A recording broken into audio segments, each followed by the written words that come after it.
Rakile salo Giang phana tona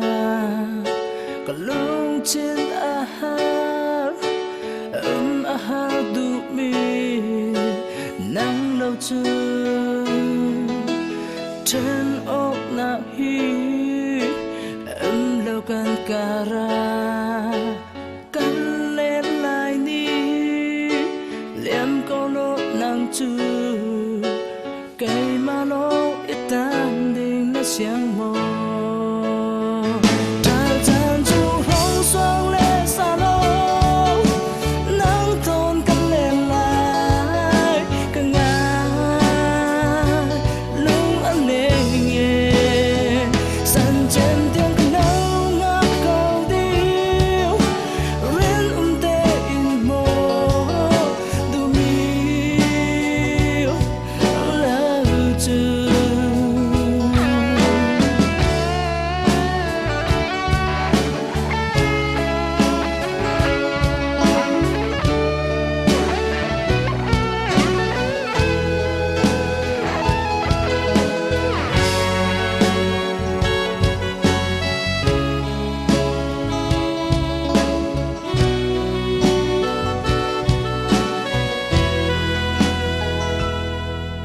Rakile salo Giang phana tona Kalung chin ahar Ahar du mi Nang lâu chu Trên ốc na hi Lâu kan kara Kan lên lại ni Liam câu nốt nang chu Cây mà nó ít tan đình nó xiang bồ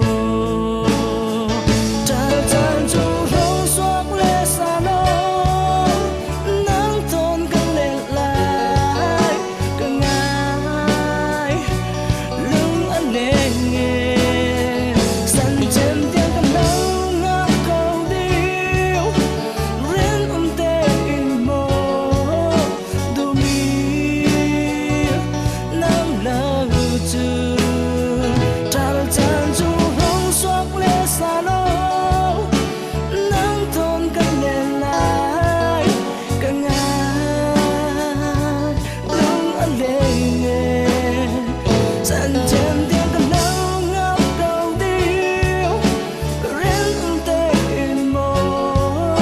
Đu miêu Nắng lỡ chư